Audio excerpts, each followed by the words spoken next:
Hey everybody! Will I am the BowTie Sober Guy coming at you live. Hope everybody's having a great weekend. It's coming to an end. I know we have another holiday coming up on Wednesday, and I'm sure a lot of you will actually have a day off maybe during the middle of the week. I actually have vacation that I took this whole next week, so I will be not really doing anything, just hanging low. I'm hanging out at home and enjoying the time off. So I'm getting ready for the new year. So glad you guys are here and joining me. And we talked last night about tonight's information and things that I'm going to share is the letter T in BowTie living, and the T stands for Testify to the Truth. And I'm excited to share this part of this journey that I've got to experience and learn over the last couple of years.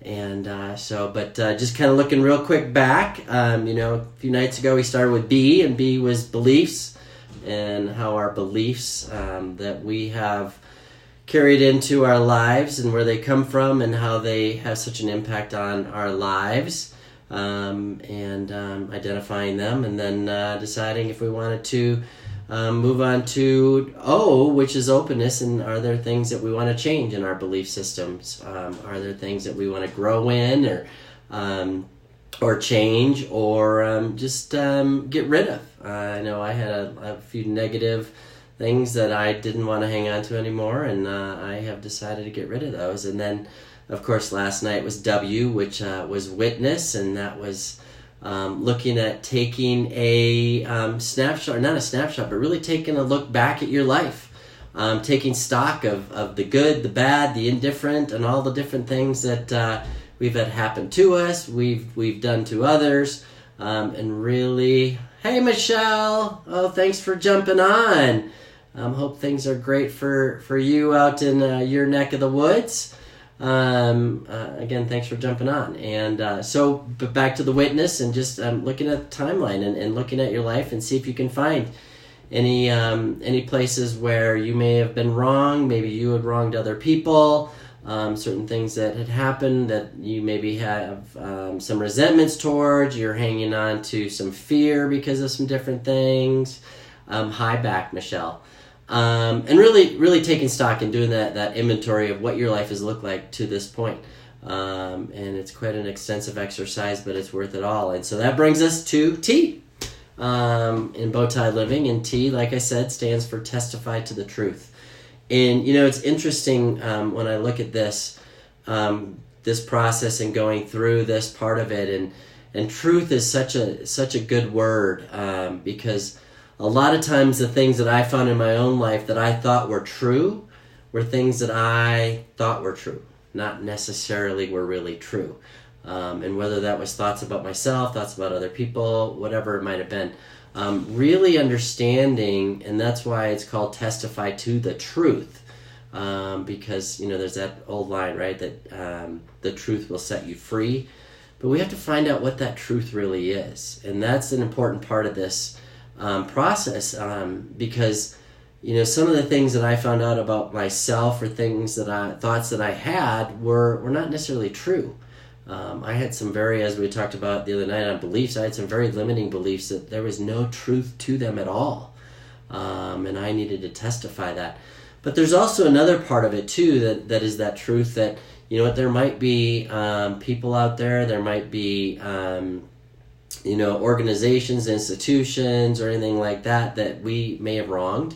And we have to testify to that truth as well. And this is really a two-prong piece here where we're going to talk about making amends or apologies, but also forgiveness. Those two things are extremely critical to our healing and our growth and this process of really becoming better people and the people that we want to be and the things that we want to achieve. Once we get to the truth, we're able to live in that truth rather than those fake facades or those masks that we might carry out in the real world. And really it's about living in truth. And that's why I love doing this Facebook Live, because you know what, guys? You are getting the true Will I Am, the BowTie sober guy. I don't try to hide behind anything, or I'm just sharing the truth because it's that important, and it's that important in our relationships, but it's also important for ourselves. And that's one of the things that I've learned is how important it is for me as a person to be truthful. And I'm not saying I went around lying all the time or manipulating. I did some of that stuff, but it wasn't all the time. But there were things that I did because, as I said, one of my big character defects is that I tend to be selfish and self-centered. And so I, carried that for a long time. And because of that, would maybe not tell the full truth or tell it in a way that I thought it would benefit me. So we're going to talk about that tonight. And like I said, it really comes down to those apologies or making amends and forgiveness. And so that's where we're at. And one of the things that I think I shared this, I think it was last night, one of my sayings, if I can find it exactly here, that I just absolutely love. And it's really important when we look at going through this process, and it's really about grace. And what does it mean to have grace, to show grace, to accept grace? And, grace is something that is extremely important to understand. And I think I shared last night that, grace, I can't do a lot of things, but I know that God, and if I let God come through my life, that I can, and that's really His grace. And if I can learn from that and utilize that in my own life and have that same grace for others, especially going through this part of the process as far as testifying to the truth, I'm going to be better off, and the people that I deal with in this process and the others that have been part of my life in the past and will be going forward, will get to see a better version of me. And so I'm pretty excited about that.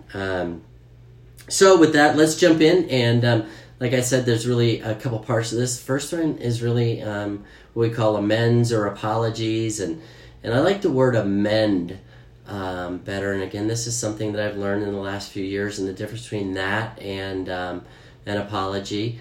But really, hey Justin, hey Lynn, thanks for jumping on, guys. Nice to see you. Happy Sunday night. Thanks for joining. But really, the reason I like that word is if you look at that word in the dictionary, what that word, the definition of it is to make a change to a document. You hear about, we have amendments to the Constitution, right? Where they've changed the original Constitution, added things to it, and made changes to it. And I think that's a better way of looking at these things that we found out when we went through and we did a witness and we witnessed our life and we went through that inventory, is that we were able to find some things that, maybe some commonality, some things that maybe we had done that were threads in our past that we now can make a change, which is what an amend is. And going through that, and rather than just making an apology, it really means a lot more to people is if we change the way we live. And that's what an amend does, is you get to live that way every single day rather than just apologizing for something and then moving on. Because I know I've experienced that, where you've had someone give you an apology for something and you walk away going, do you think they really meant it? Or they turn around and maybe a month later, 6 months later, or down the road at some point, that same behavior pops up. And believe me, I'm not perfect at this. I still have times that I have poor choices and poor behavior pop up because I am so not perfect. But that's okay because I'm growing, and each day I get to grow a little bit more. Actually, I'll share one of my quotes. Remember, I've been doing my quotes. One of my quotes that I have is something that I have said. It came to me, a few weeks ago, that I think kind of goes to this about creating a better me. And that is that today I get to create a better yesterday for my tomorrow. Let me say that again. So today, I'm creating a better yesterday for my tomorrow. What that means is that if I create a better me today, then tomorrow when I get up, my yesterday, my past is better. And that's pretty exciting, especially after we went through this process of witnessing our life and seeing the good and the bad and the ugly. But moving forward, we now have the opportunity each and every day to make a better yesterday for our tomorrows. And that's one of those oxymorons, right? Tomorrow really never gets here. But we basically get to create a new past, and that's pretty exciting. So back to the amends. Kind of the process here it's pretty straightforward. You have your timeline that you went through and put together, and maybe you didn't, it's fine. But again, this is just part of the process, and then what you want to do is take that and look at that timeline and look and see, are there people or even institutions, companies, anything like that, are there organizations, are there people out there that you feel you need to make an amend to, that you may have wronged or did something that you have some shame, some guilt, something around that you really need to. And so that's really the first part of it, is just go in and, hi Allison, welcome, glad you could join us, and start with that list. And really it's just a list. You're not going to do anything with it. It's just going to be a list, and you're going to start writing it out, and don't get scared or freaked out or anything like that. It's just a list of people that you feel would be good to make an amends for, something maybe that you did or something you said or an action that you had, whatever it might have been.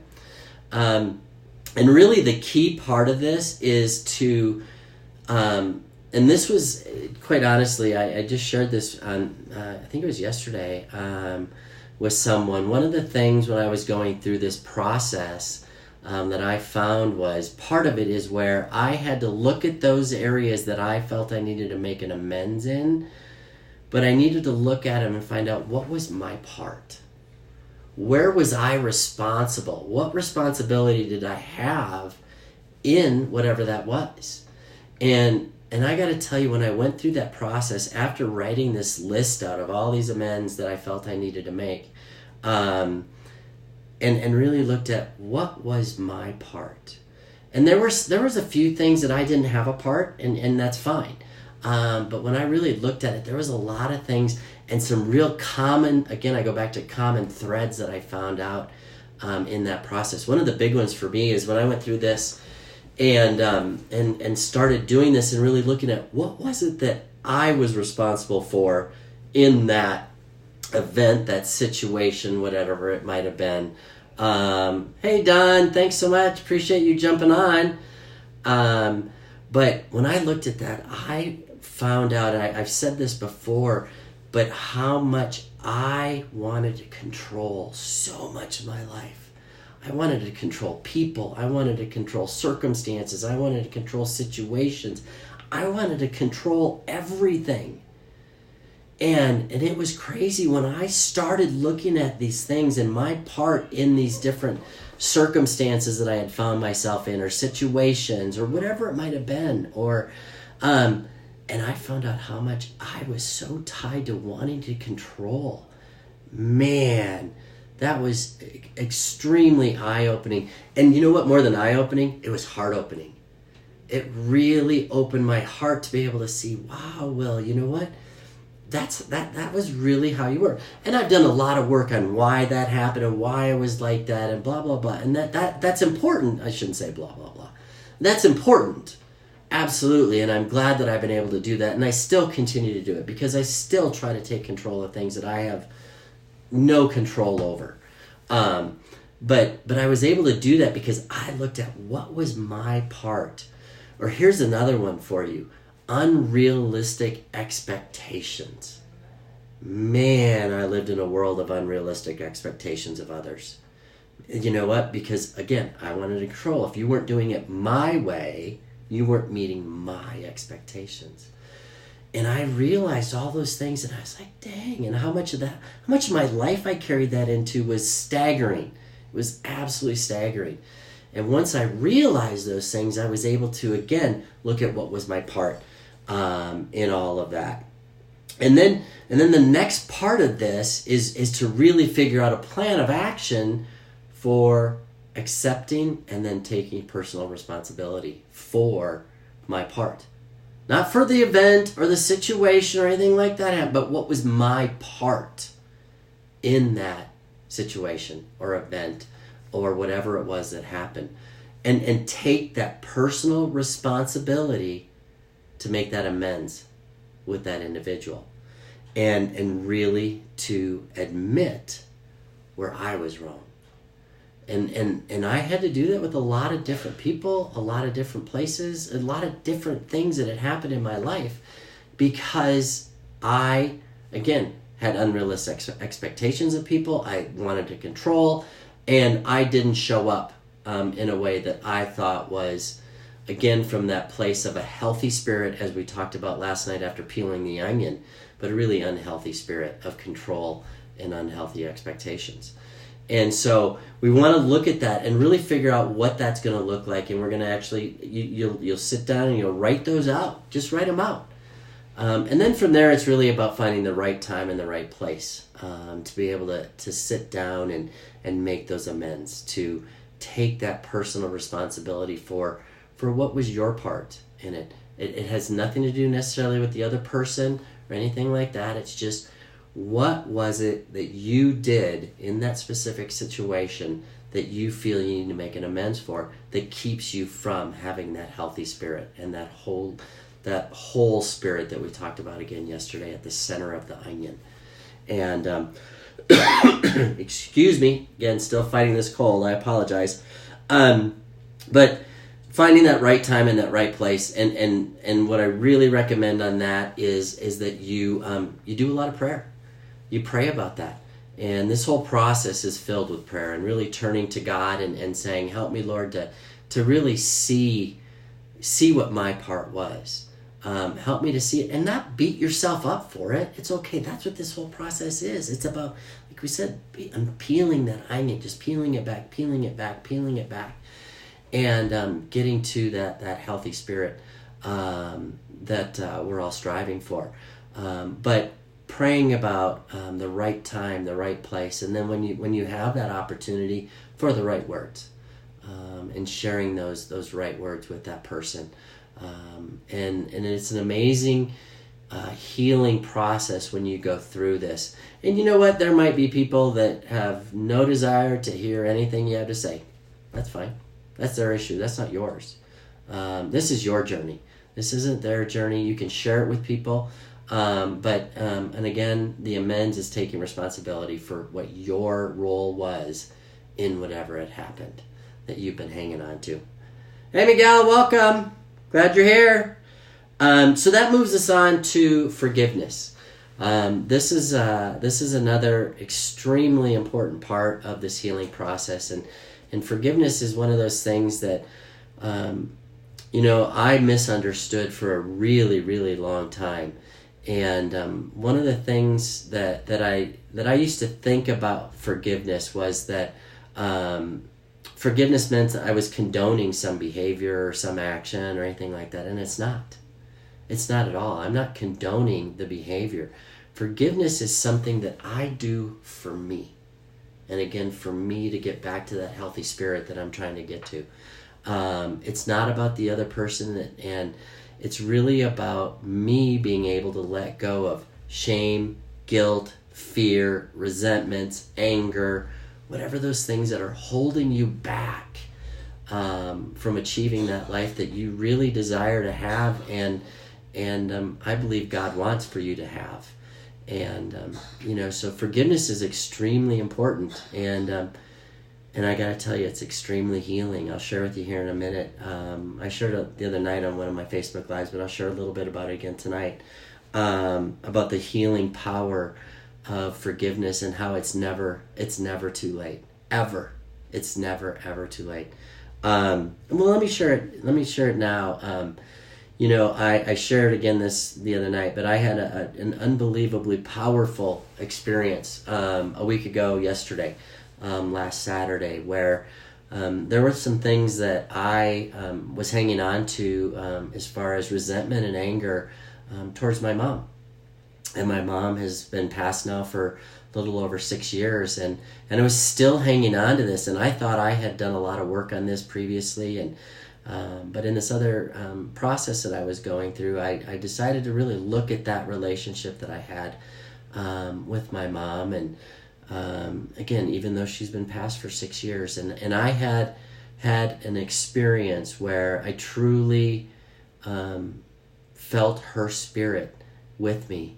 And at first, this was the crazy part, I rebuffed her.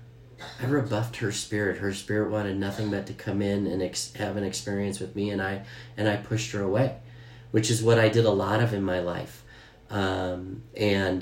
Because of the resentments, because of the anger, because of the things that I felt that were stemming from unrealistic expectations, and wanting to control, and thinking that I knew what was right.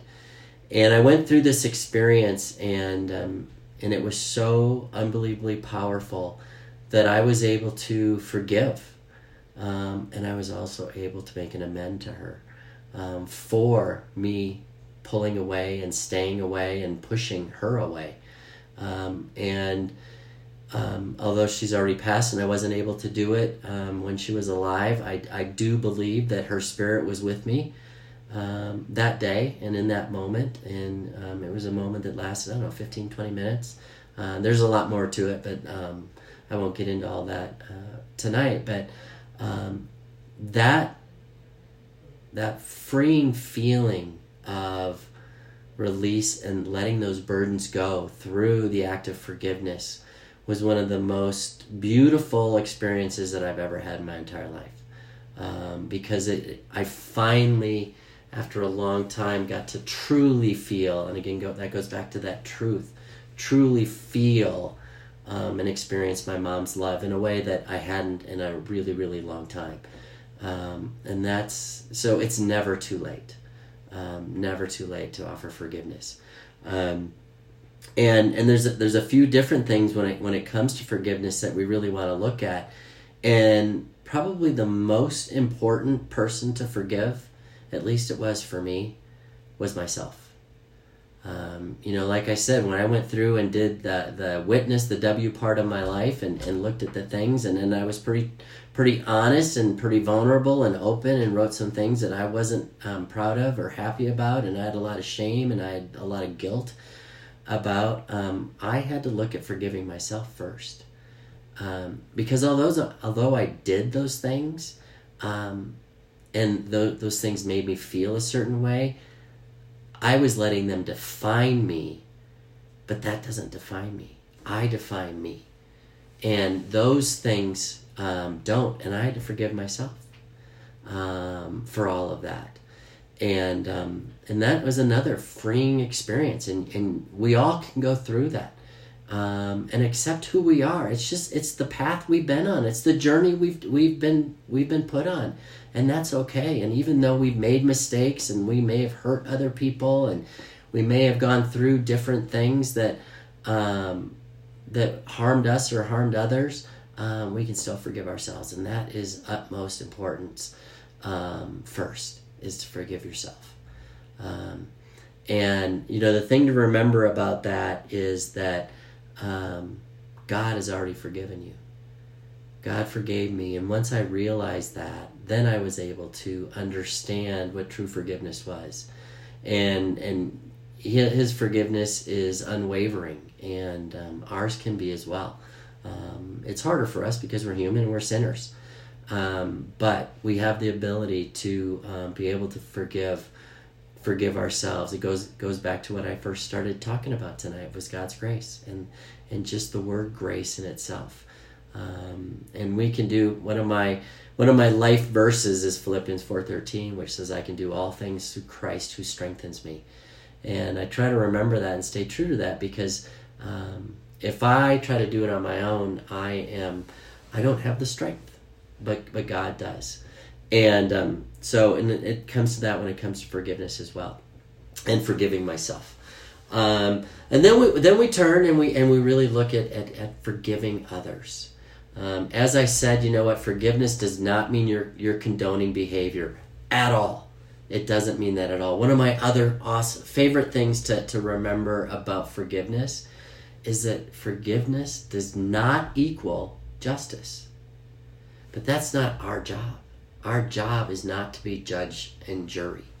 Our job is just to forgive. It doesn't mean we're condoning the behavior. It doesn't mean that we're accepting it as behavior that is acceptable at all. It just means that we're letting go of that shame, that fear, that pain, those resentments, that anger. We're letting go of that, because when we hang on to that eats at us. It doesn't eat at the other individual. It eats at us. One of the things that I've learned is that when I allow someone else to take control of how I feel, I've given them control over me. And I can't do that. I have to maintain my own self. But when I give someone else the ability, when they make me angry, or I get resentments, or I have these negative feelings about someone else, it's because I've given them that control. And that's what forgiveness does, is it frees us from that. It frees us from those feelings that truly will just eat us up from the inside out. And so I encourage you to think about that, because it doesn't equal justice. It's not condoning the behavior. And the other thing is it's not forgetting. There's the old saying, forgive and forget. It doesn't mean you forget. It just means that you have forgiven them, and you don't, that power that they have over you through those emotions aren't there.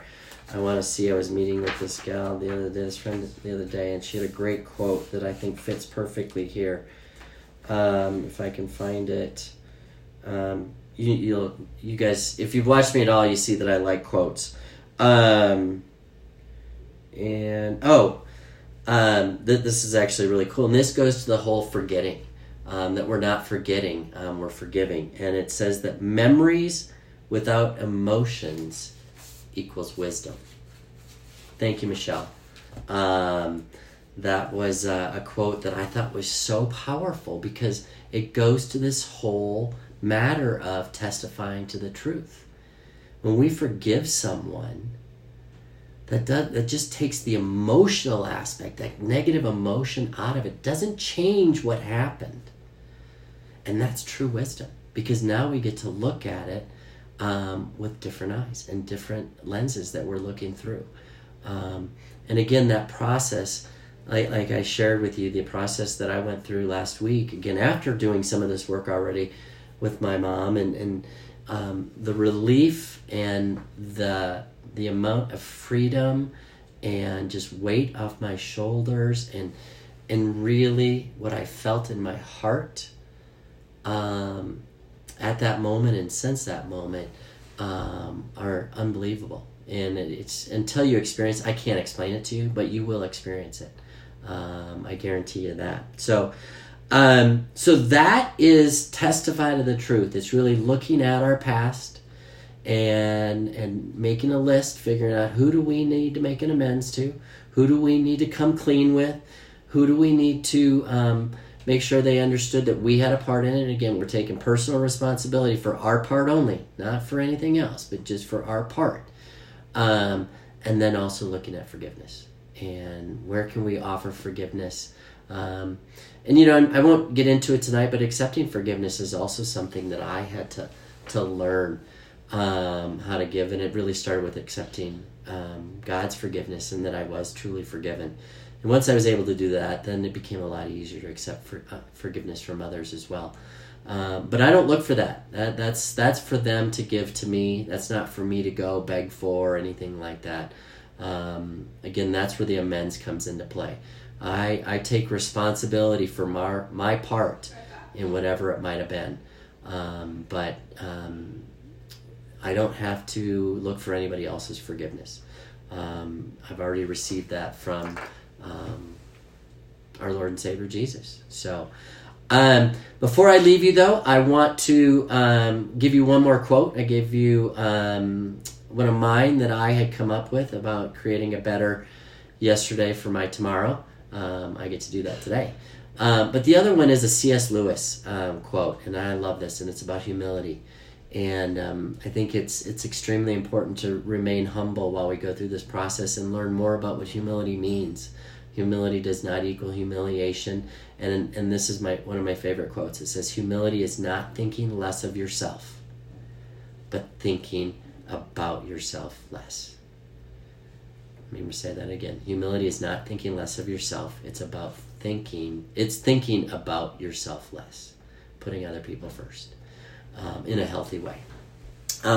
So with that, I will be signing off tonight. Again, I just encourage you, if you have questions, if you want to learn more, if you're struggling with anything and just need somebody to talk to, or if you know of someone that is, please reach out to me. Message me on Facebook, and I'm happy to set up a call.